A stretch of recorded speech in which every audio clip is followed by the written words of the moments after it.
Welcome back to my channel again. Ang araw ngayon ay Biyernes, so nakapag-upload na tayo mga katinda kasi medyo busy at saka itong cellphone na ginagamit kong pang-upload ay ginagamit na Gcash sa akin na kasi yung isa niyang cellphone ay hindi ko kabisado mga katinda, yung sinasabi lang nag-exceed na, so ito na naman ang ginagamit niya, so hindi tayo makagamit para makapag-upload ng ating mga videos. So ngayong taon medyo mga katinda, medyo hindi naman siya medyo tumal kasi may benta naman tayo at saka medyo hindi lang ka anuhan ka busyhan mga tinda. Iwan ko baka yung mga tao kasi sa ano ko lang mga na basa o medyo na experience, medyo ang mga tao ngayon ay na busy sa disclaimer lang itong scatter mga katinda. Marami ng mga na scam itong mga laro na ito. Kayo miyembro ba kayo ng mga scatter? Ako hindi makatulad, hindi ako talaga hindi ako marunong yan, so hindi ko lang ako laro ng ganyan. So yun ang ating mga stocks, yung bigas atong mga feeds medyo maliit na lang, so mamaya magpabili naman tayo sa ating soaking driver. Mga tindahin na lang ako sumama para ano naman natin ang ating mga customer. So ito yung mga hindi pa na-display ko, kunti-kunti ano pa na-displayhan. Itong mga sabon ko dito sa gilid, medyo gulo-gulo na, hindi pa tayo nakapag-arrange masyado. Saka dito na mag-refill tayo ng mga pang sahog sa araw ng Pasko. Dito sa harapan yung visit ko. Ito ay sabon, isang bag na speed na twin na 10 pesos yung benta natin. Saka may mga Christmas gift na mga itong pang sa regalo. Saka dito mga din sa mga sahog. Kompleto na ako ng mga gatas. Ito na part medyo kompleto na itong mga dilata, itong mga gatas.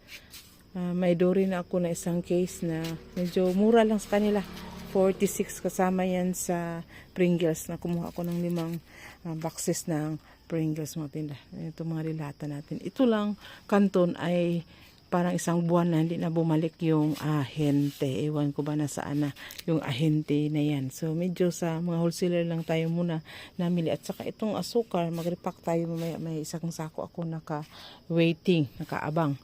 So dito na part ay mga bitay-bitay natin mga tinda dito. So at saka dito mga biscuits sa bukas, ribis ko ang darating. Itong mga biscuits natin, hindi ako medyo nag-stock ng mga junk foods kasi ang dami kong na-expire noong isang buwan.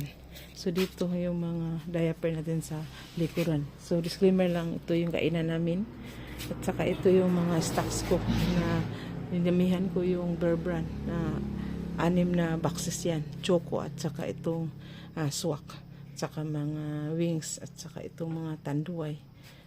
Tanduay pa ako dito sa likuran ng tumatinda. Dami pa yan sa likuran.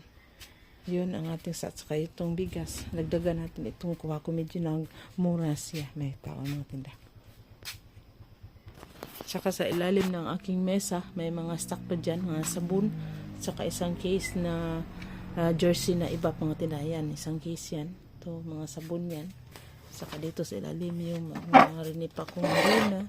Saka ito mga margarine nandyan. At saka mga pundador na malalaki nandyan. At saka ito yung tuyo yan. Mga tubig. Dito sa ilalim ng aking kainan mga tinayan. Kasi ang liit ng pwesto. So, yun. At saka mga Nescafe natin, medyo mahal na, 150 na yung bag nitong Nescafe. At saka itong premium, medyo hindi pa siya masyadong mataas, 68 pa yung benta ko. Yung per stick ng premium ay 3 at saka itong Nescafe ay 4 pesos. Pero itong cream oil hindi pa siya medyo nagtaas. So yun ang update ko sa aking tindahan.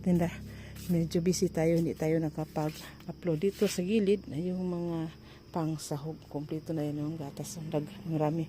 Saka itong mga grahams, dito din na may mga grahams din ako, yung grahams na biscuit at saka itong sabi nilang durog na graham, parang dinudurog ang puso mga tinda.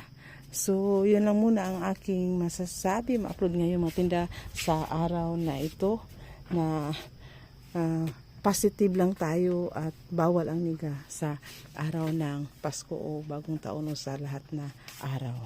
Bye-bye!